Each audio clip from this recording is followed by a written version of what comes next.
Chapter 1. My First Sea Journey. Before I begin my story, I would like to tell you a little about myself. I was born in the year 1632, in the city of York, in the north of England. My father was German, but he came to live and work in England. Soon after that, he married my mother, who was English. Her family name was Robinson, so when I was born, they called me Robinson after her. My father did well in his business, and I went to a good school. He wanted me to get a good job and live a quiet, comfortable life. But I didn't want that. I wanted adventure and an exciting life. I want to be a sailor and go to sea, I told my mother and father. They were very unhappy about this. Please don't go, my father said. You won't be happy, you know. Sailors have a difficult and dangerous life. And because I loved him, and he was unhappy, I tried to forget about the sea, but I couldn't forget. And about a year later, I saw a friend in town. His father had a ship, and my friend said to me, "We're sailing to London tomorrow. Why don't you come with us?" And so, on September the 1st, 1651, I went to Hull, and the next day we sailed for London. But a few days later, there was a strong wind. The sea was rough and dangerous, and the ship went up and down, up and down. I was very ill and very afraid. "Oh, I don't want to die," I cried. "I want to live. If I live, I'll go home and never go to sea again." The next day, the wind dropped, and the sea was quiet and beautiful again. "Well, Bob," my friend laughed, "how do you feel now? The wind wasn't too bad." "What?" I cried. "It was a terrible storm." "Oh, that wasn't a storm," my friend answered. "Just a little wind. Forget it. Come and have a drink." After a few drinks with my friend, I felt better. I forgot about the danger and decided not to go home. I didn't want my friends and family to laugh at me. I stayed in London for some time, but I still wanted to go to sea. So, when the captain of a ship asked me to go with him to Guinea in Africa, I agreed, and so I went to sea for the second time. It was a good ship, and everything went well at first, but I was very ill again. Then, when we were near the Canary Islands, a Turkish pirate ship came after us. They were famous thieves of the sea at that time. There was a long, hard fight, but when it finished, we and the ship were prisoners.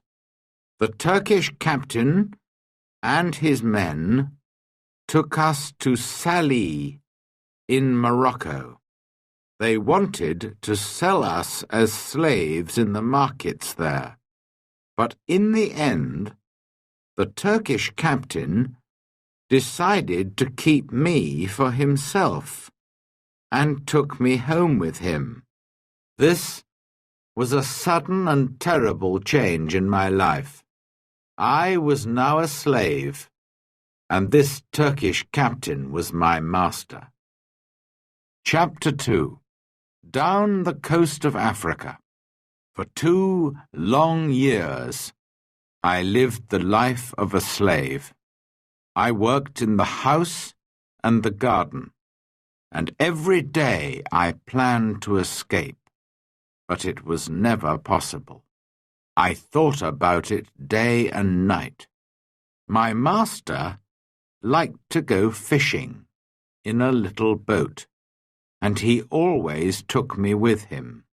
A man called Merle and a young boy also went with us. One day my master said to us, "Some of my friends want to go fishing tomorrow. Get the boat ready." So we put a lot of food and drink on the boat, and the next morning we waited for my master and his friends. But when my master arrived, he was alone. "My friends don't want to go fishing today," he said to me, "but you go with Merle and the boy, and catch some fish for our supper tonight." "Yes, master," I answered quietly, but inside I was excited. Perhaps now I can escape, I said to myself. My master went back to his friends, and we took the boat out to sea. For a time we fished quietly, and then I moved carefully behind Merle and knocked him into the water. "Swim!" I cried. "Swim to the shore!" My master liked to shoot seabirds, and so there were guns on the boat. Quickly, I took one of these guns. Merle was swimming after the boat, and I shouted to him, "Go back to the shore. You can swim there. It's not too far. I won't hurt you, but if you come near the boat, I'll shoot you through the head." So Merle turned and swam back to the shore as quickly as he could. Then I said to the boy, "Zuri, if you help me, I'll be a good friend to you. If you don't help me, I'll push you into the sea too." But Zuri was happy to help me. "I'll go all over the world with you," he cried. I wanted to sail to the Canary Islands, but I was afraid to go too far from the shore. It was only a small boat, and so we sailed on south for some days. We had very little water, and it was dangerous country here, with many wild animals. We were afraid, but we often had to go on shore to get more water. Once I used a gun to shoot a wild animal. I don't know what animal it was, but it made a good meal. For about 10 or 12 days, we sailed on south, down the coast of Africa. Then, one day, we saw some people on the shore. Strange, wild people, who did not look friendly.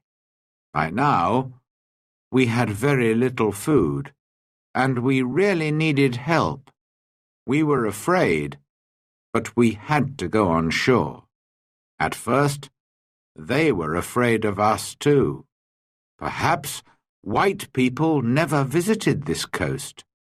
We did not speak their language, of course, so we used our hands and faces to show that we were hungry. They came with food for us, but then they moved away quickly. We carried the food to our boat, and they watched us. I tried to thank them, but I had nothing to give them. Just then, 2 big wild cats came down to the shore from the mountains. I think they were leopards. The people were afraid of these wild cats. and the women cried out. Quickly, I took a gun and shot one of the animals. The second wild cat ran back up into the mountains. Guns were new to these African people, and they were afraid of the loud noise and the smoke. But they were happy about the dead wild cat. I gave them the meat of the dead animal, and they gave us more food and water. We now had a lot of food and water, and we sailed on. 11 days later, we came near the Cape Verde Islands. We could see them, but we couldn't get near because there was no wind. We waited. Suddenly, Zuri called to me, "Look, a ship!" He was right. We called and shouted and sailed our little boat as fast as we could, but the ship did not see us. Then I remembered the guns, which made a lot of smoke. A few minutes later, the ship saw us and turned. When we were on the ship, the Portuguese captain listened to my story. He was going to Brazil and agreed to help me, but he wanted nothing for his help. "No," he said, when I tried to pay him. "Perhaps one day someone will help me when I need it." But he gave me money for my boat and for Zuri too. At first, I did not want to sell Zuri as a slave, after all our dangerous adventures together. But Zuri was happy to go to the captain, and the captain was a good man. "In 10 years' time," he said, "Zuri can go free." When we arrived in Brazil 3 weeks later, I said goodbye to the captain, and Zuri left the ship and went to begin a new life. Chapter 3. The Storm and the Shipwreck. I stayed in Brazil and worked hard for some years. By then I was rich, but also bored. One day, some friends came to me and said, "We're going to Africa to do business. Why don't you come with us? We'll all be rich after this journey." How stupid I was. I had an easy, comfortable life in Brazil, but of course I agreed. And so, in 1659, I went to sea again. At first, all went well, but then there was a terrible storm. For 12 days the wind and the rain didn't stop.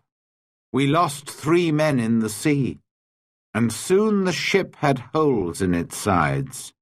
"We're all going to die this time," I said to myself.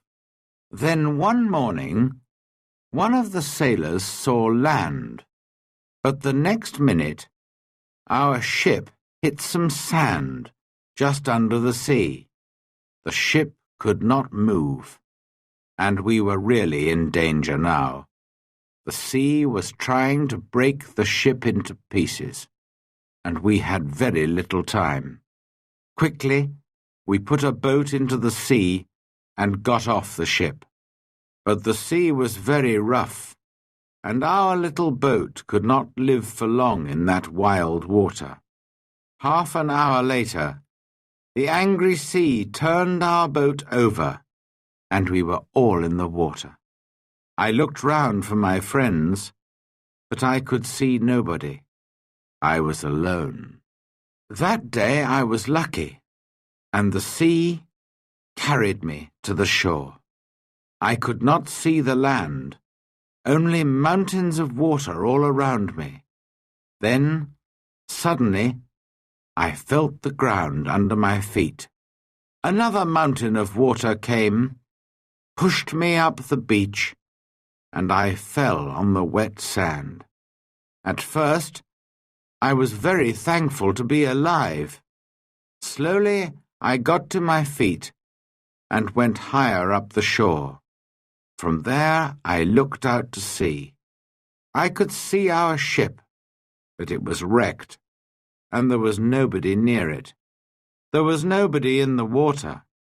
All my friends were dead.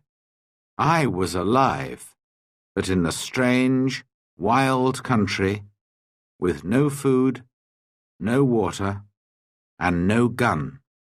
It was dark now, and I was tired. I was afraid to sleep on the shore. Perhaps there were wild animals there. So I went up into a tree, and I stayed there all night. Chapter 4. A New Life on an Island. When day came, the sea was quiet again. I looked for our ship, and to my surprise, it was still there, and still in one piece. I think I can swim to it, I said to myself. So I walked down to the sea, and before long, I was at the ship and was swimming round it. But how could I get onto it? In the end, I got in through a hole in the side, but it wasn't easy. There was a lot of water in the ship, but the sand under the sea was still holding the ship in one place. The back of the ship was high out of the water, and I was very thankful for this because all the ship's food was there. I was very hungry, so I began to eat something at once. Then I decided to take some of it back to the shore with me. But how could I get it there? I looked around the ship, and after a few minutes, I found some long pieces of wood. I tied them together with rope. Then I got the things that I wanted from the ship. There was a big box of food, rice and salted meat and hard ship's bread. I also took many strong knives and other tools, the ship's sails and ropes, paper, pens, books, and 7 guns. Now I needed a little sail from the ship, and then I was ready. Slowly and carefully, I went back to the shore. It was difficult to stop my things from falling into the sea, but in the end, I got everything onto the shore. Now I needed somewhere to keep my things. There were some hills around me, so I decided to build myself a little house on one of them. I walked to the top of the highest hill and looked down. I was very unhappy, because I saw then that I was on an island. There were 2 smaller islands a few miles away, and after that, only the sea. Just the sea, for mile after mile after mile. After a time, I found a little cave in the side of a hill. In front of it, there was a good place to make a home. So I used the ship's sails, rope, and pieces of wood, and after a lot of hard work, I had a very fine tent. The cave, at the back of my tent, was a good place to keep my food, and so I called it my kitchen. That night, I went to sleep in my new home. The next day, I thought about the possible dangers on the island. Were there wild animals? And perhaps wild people, too, on my island. I didn't know, but I was very afraid. So I decided to build a very strong fence. I cut down young trees and put them in the ground. in a half circle around the front of my tent. I used many of the ship's ropes too, and in the end my fence was as strong as a stone wall. Nobody could get over it, through it, or round it. Making tents and building fences is hard work. I needed many tools to help me, so I decided to go back to the ship again and get some more things. I went back 12 times, but soon after my 12th visit, there was another terrible storm. The next morning, when I looked out to sea, there was no ship. When I saw that, I was very unhappy. Why am I alive? And why are all my friends dead?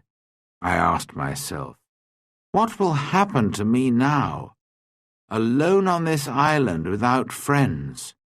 How can I ever escape from it? Then I told myself that I was lucky to be alive, lucky to have food and tools, lucky to be young and strong. But I knew that my island was somewhere off the coast of South America. Ships did not often come down this coast, and I said to myself, I'm going to be on this island for a long time. So, on a long piece of wood, I cut these words. I came here on the 30th of September, 1659. After that, I decided to make a cut for each day. Chapter 5. Learning to Live Alone. I still needed a lot of things. Well, I said, I'm going to have to make them. So every day I worked. First of all, I wanted to make my cave bigger. I carried out stone from the cave, and after many days' hard work, I had a large cave in the side of the hill. Then I needed a table and a chair, and that was my next job. I had to work on them for a long time. I also wanted to make places to put all my food and all my tools and guns. But every time I wanted a piece of wood, I had to cut down a tree. It was long, slow, difficult work, and during the next months I learnt to be very clever with my tools. There was no hurry. I had all the time in the world. I also went out every day, and I always had my gun with me. Sometimes I killed a wild animal, and then I had meat to eat. But when it got dark, I had to go to bed because I had no light. I couldn't read or write because I couldn't see. For a long time, I didn't know what to do. But in the end, I learnt how to use the fat of dead animals to make a light. The weather on my island was usually very hot, and there were often storms and heavy rain. The next June, it rained all the time, and I couldn't go out very often. I was also ill for some weeks, but slowly I got better. When I was stronger, I began to go out again. The first time, I killed a wild animal, and the second time, I caught a big turtle. I was on the island for 10 months before I visited other parts of it. During those months, I worked hard on my cave and my house and my fence. Now I was ready to find out more about the rest of the island. First, I walked along the side of a little river. There I found open ground without trees. Later, I came to more trees with many different fruits. I decided to take a lot of the fruit and to put it to dry in the sun for a time. Then I could keep it for many months.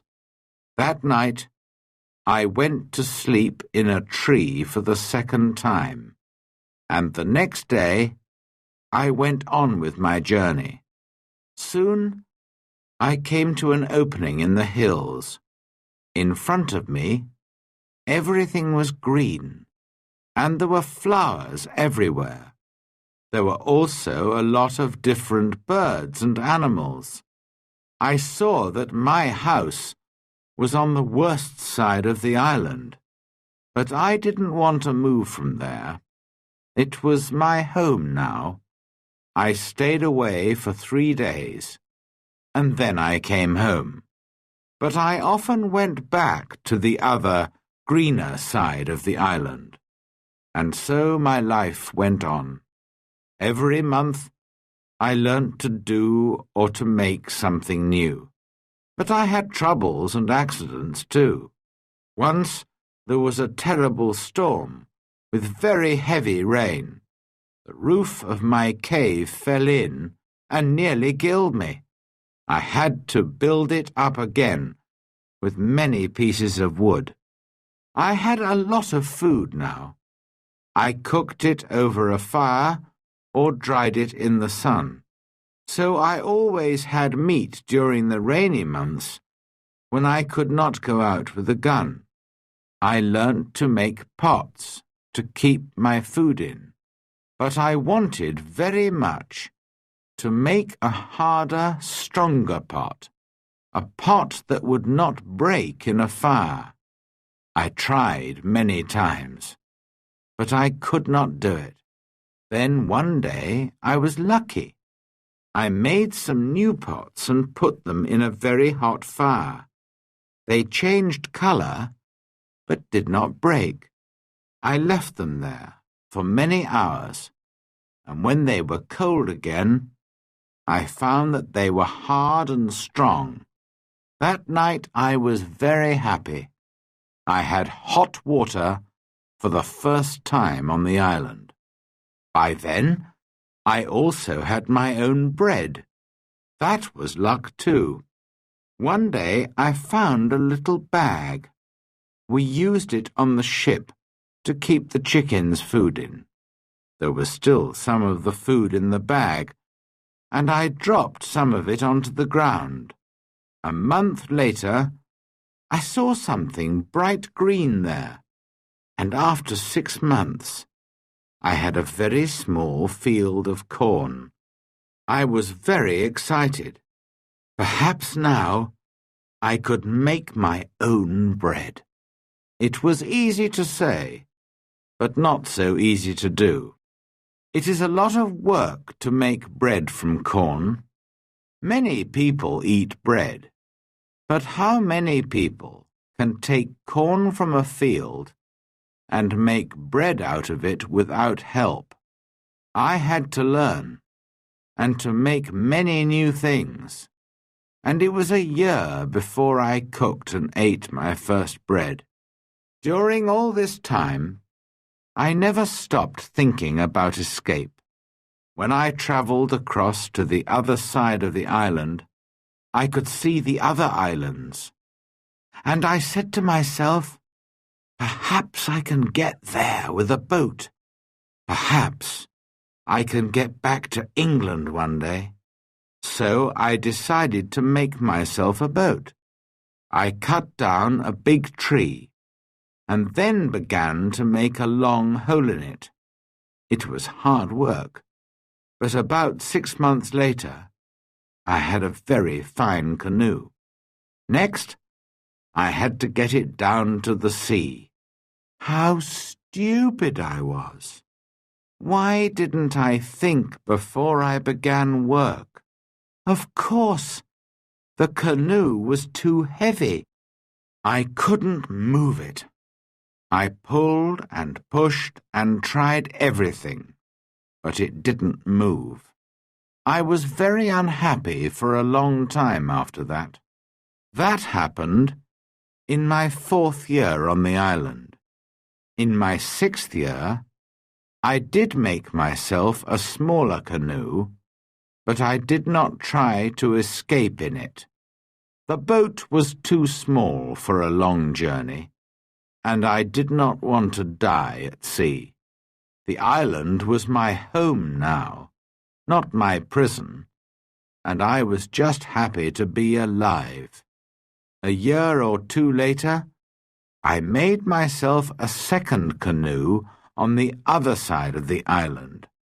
I also built myself a second house there, and so I had 2 homes.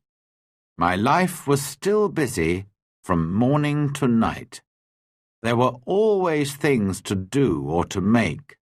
I learnt to make new clothes for myself, from the skins of dead animals. They looked very strange, it is true, but they kept me dry in the rain. I kept food and tools at both my houses, and also wild goats. There were many goats on the island, and I made fields with high fences to keep them in.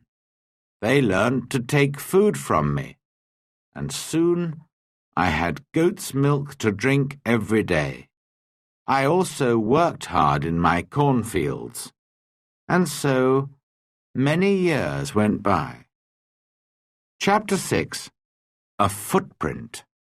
Then, one year, something strange and terrible happened.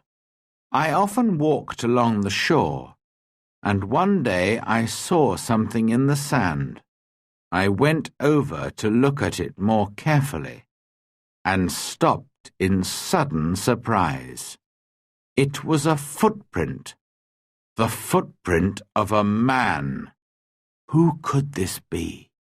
Afraid, I looked around me. I listened. I waited. Nothing.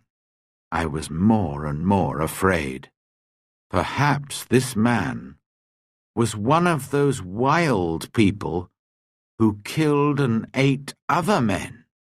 I looked everywhere, but there was nobody, and no other footprint. I turned and hurried home. There's someone on my island, I said to myself. Perhaps he knows about me. Perhaps he's watching me now, from behind a tree.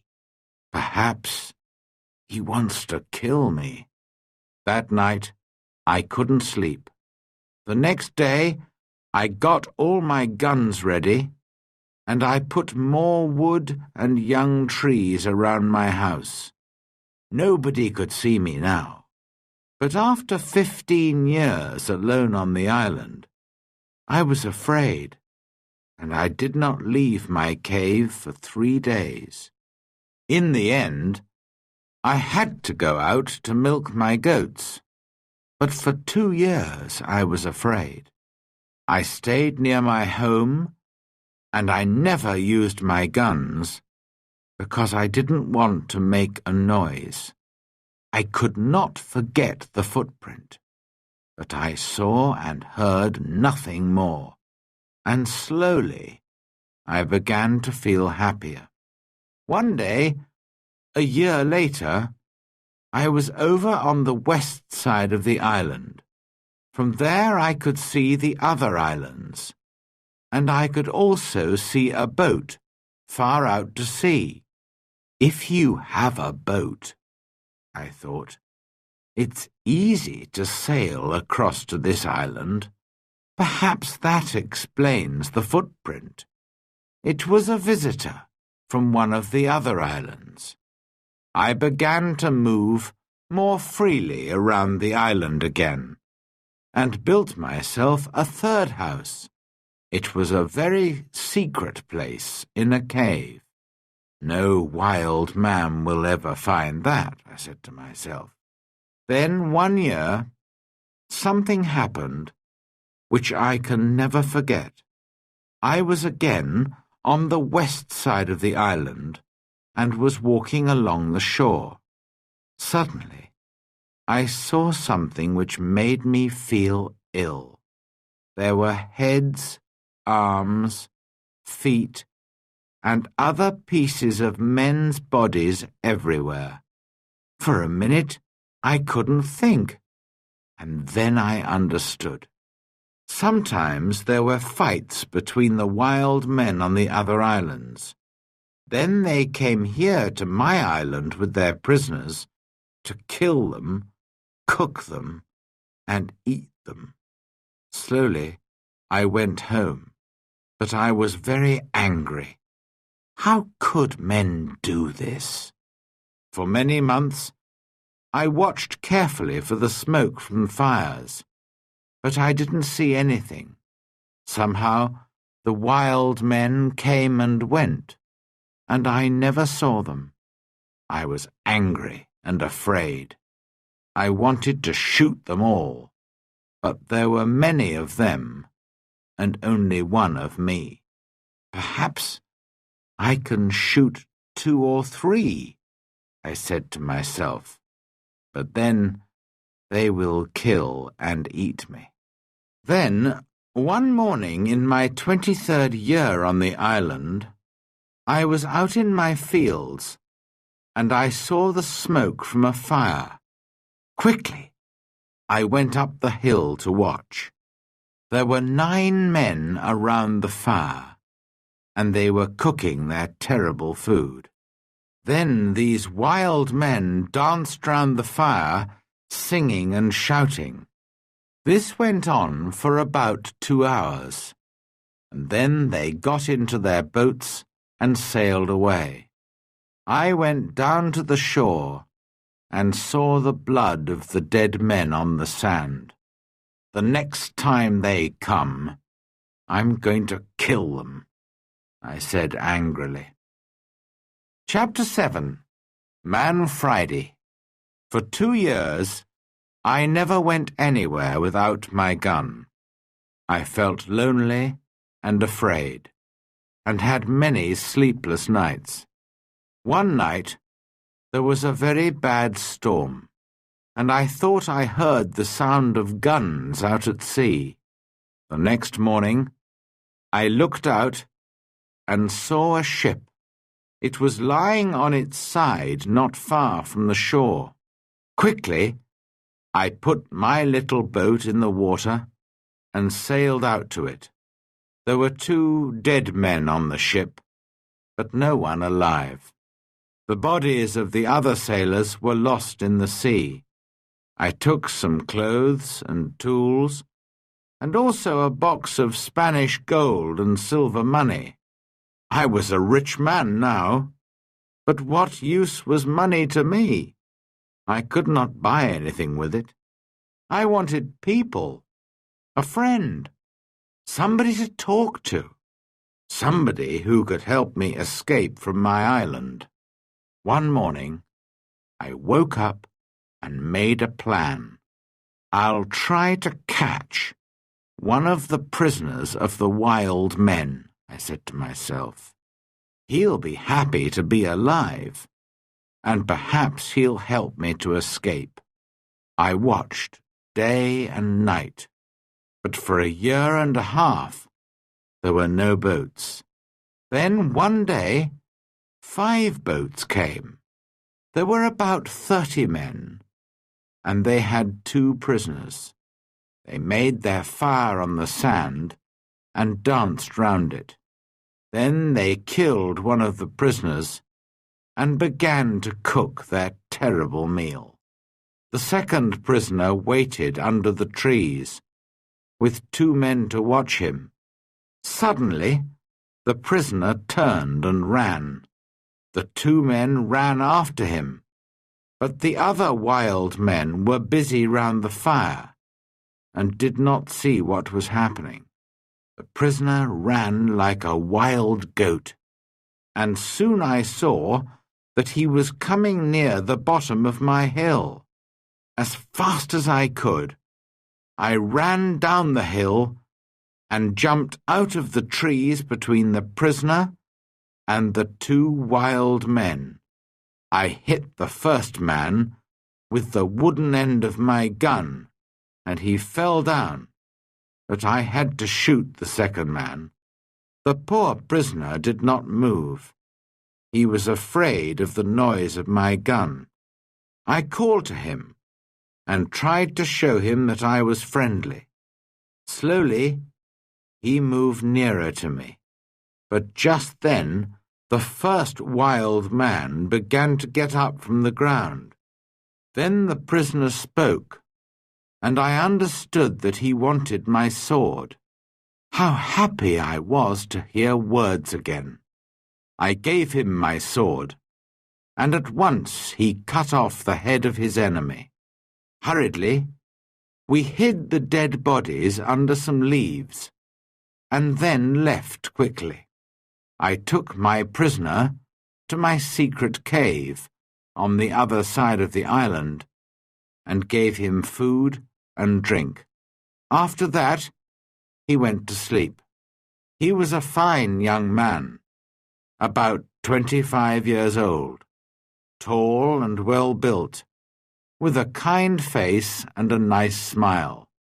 He had a brown skin, black hair, bright eyes, and strong white teeth. I decided to give him the name of Man Friday, because I first saw him on a Friday. When he woke up in the morning, he ran out to me. I was milking my goats in the field, and he got down on the ground and put his head near my foot. I understood that he was thanking me, and I tried to show him that I was his friend. I began to teach him to speak English, and soon he could say his name, Master, and yes and no. How good it was to hear a man's voice again. Later that day, we went back to my first house.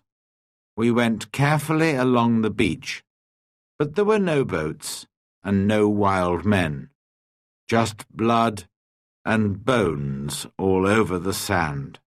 I felt ill, but Friday wanted to eat the pieces of men's bodies which were still on the ground. I showed him that this was terrible for me, and he understood. When we got to my house, I gave Man Friday some trousers, and I made him a coat and a hat. He liked his new clothes very much. Then I made him a little tent to sleep in. But for a few weeks, I always took my gun to bed with me. Perhaps Friday was still a wild man, and would try to kill me in the night. At first, Friday was very afraid of my gun. Sometimes he talked to it, and asked it not to kill him. Friday was a quick learner, and his English got better day by day. He helped me with the goats, and with the work in the cornfields, and soon we were good friends. I enjoyed teaching him, and most of all, having a friend to talk to. This was the happiest of all my years on the island. Friday and I lived together happily for 3 years. I told him the story of my adventures, and about life in England, and he told me about his country and his people. One day we were at the top of the highest hill on the island, and we were looking out to sea. It was a very clear day, and we could see a long way. Suddenly, Friday began to jump up and down, very excited. "What's the matter?" I said. "Look, Master, look!" Friday cried. "I can see my country. Look over there." I looked, and there to the northwest, between the sea and the sky, was a long, thin piece of land. I learnt later that it was the island of Trinidad. and that my island was in the mouth of the river Orinoco on the north coast of South America. I began to think again about escape. Perhaps Friday wanted to go home too. Perhaps together we could get to his country. But what then? Would Friday still be my friend? Or would his people kill me and eat me? I took Friday to the other side of the island and showed him my big canoe. It still lay under the trees. It was very old now, and there were holes in the wood. "Could a boat like this sail to your country, Friday?" I asked him. "Oh, yes," he answered. "A boat like this can carry a lot of food and drink. Then we'll make another canoe like it, and you can go home in it," I said. But Friday looked very unhappy. "Why are you angry with me?" he asked. "What have I done? Why do you want to send me home?" "But I thought you wanted to go home," I said. "Yes, but you must come with me. Kill me if you want, but don't send me away from you." Then I saw that Friday was a true friend, and so I agreed to go with him. We began work on the canoe at once. Friday chose the tree himself. He understood wood better than I did, and we cut it down. We worked hard, and in a month the boat was finished. 2 weeks later, it was in the sea, and we began to get ready for our long journey. Chapter 8. Escape from the Island. I was now in my 27th year on the island, and I did not want to be there for another year. We worked hard to get the corn in and to make a lot of bread. We had dried fruit and salted meat, and big pots to keep water in. One evening, Friday went out to look for a turtle for meat and eggs, but in less than an hour he was back, and he looked very afraid. "Master! Master!" he cried. "There's a great ship near the island, and men are coming to the shore in a boat." I jumped up and ran with him down to the shore. To my great surprise, I saw that it was an English ship. But why was it here? English ships never came this way. Perhaps they were pirates. "Don't let them see you, Friday," I called. "We'll hide in the trees and watch." There were 11 men in the boat, but 3 of them were prisoners. Their arms were tied with rope, but their legs were free and they could walk.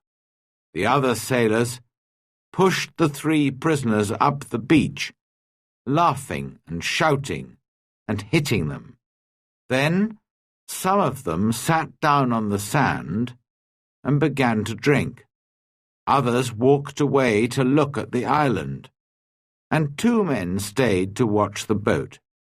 The 3 prisoners walked slowly along the beach and sat down under a tree not far from us. They looked very unhappy. Very quietly, I came up behind them through the trees and called out to them in English. "Don't be afraid," I said. "I'm an Englishman. Perhaps I can help you." The 3 men turned and looked at me. They did not answer at once. They were too surprised. Perhaps they thought I was a wild man myself, in my strange homemade clothes of animal skins, and with my long hair and beard. Then the oldest man spoke. "I am the captain of that ship," he said, "and these 2 men are my first and second officers. Last night there was a mutiny, and the seamen took the ship from me. Now they're going to leave the three of us here to die on this island. Do these mutineers have guns? Only 2, he answered, and they've left those on the boat. All right, I said. We'll fight them, but if we get your ship back for you, you must take me back to England. The captain agreed immediately, and thanked me very warmly for my help. Friday ran back to my house to get all the guns, and the captain and I made a plan. The first part was easy, because the seamen were not ready for a fight. We shot the 2 men at the boat, and the captain shot another man. This man, Tom Smith, was the worst of them all, and he began the mutiny on the ship. Then the captain talked to the other 5 men, and they agreed to help him. They did not really want to be mutineers, but they were afraid of Tom Smith. Now, I said to the captain, we must get back your ship. How many men are on it? 26, the captain replied, and they will fight hard because they won't want to go home. It is death for all mutineers in England, but not all the men are bad. I'm sure that some of them will help me. Just then we saw another boat which was coming from the ship to the shore. There were 10 men in it, and they all had guns. We ran into the trees and waited. It was a long, hard fight, but by now it was dark, and this helped us very much. We ran here and there in the trees, calling and shouting. The seamen could not see us, and did not know how many men they were fighting. In the end, the first officer shouted to them, "Put down your guns and stop fighting. The captain has 50 island people to help him. We can kill you all." So the seamen stopped fighting, and we took their guns. 3 of the men agreed to come back to the captain, and we put the others in my cave. Friday and I stayed to watch the prisoners, while the captain and his men went back to fight for the ship. All night we listened to the sound of guns and shouting.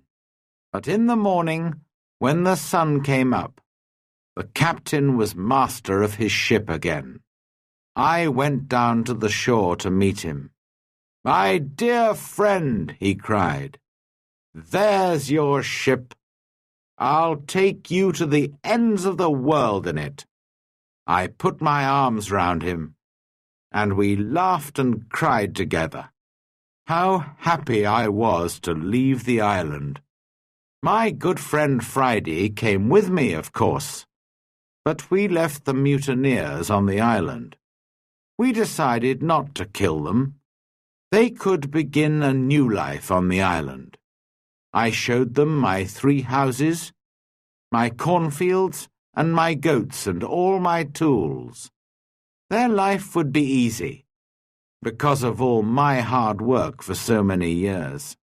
And so, on the 19th of December, 1686, after 27 years, 2 months, and 19 days, I said goodbye to my island and sailed home to England.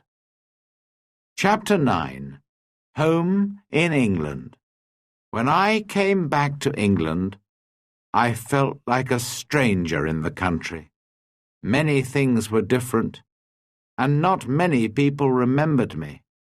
I went home to York, but my father and mother were dead, and also my 2 brothers. I did find the 2 sons of one of my brothers. They were happy to learn that I was alive, and I was pleased to find some family. After some months, I decided to go down to Lisbon in Portugal. I had friends there who could help me to sell my land in Brazil, and I needed the money. Friday came with me. He was always a good and true friend to me. In Lisbon, I found the Portuguese captain, who took me in his ship to Brazil all those years ago. It was good to see him again, and he helped me with my business. Soon, I was ready to go home again by land. No more adventures and dangers by sea for me. It was a long, hard journey.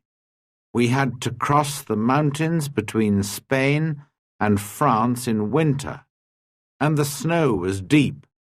Poor Friday was very afraid of the snow. In his country it was always hot, and he did not like cold weather. Back in England, I found a house and began to live a quiet life. My 2 nephews came to live with me. The younger one wanted to be a sailor, and so I found him a place on a ship. After a while I married and had 3 children, 2 sons and a daughter. Then my wife died, and my nephew, who was now the captain of a ship, came home to see me. He knew that I did not really like a quiet life. "I have a fine ship, Uncle," he said. "I'm going out to the East Indies, India, Malaya, the Philippines. Why don't you come with me?" And so, in 1694, I went to sea again, and had many more adventures. Perhaps, one day, I'll write another book about them.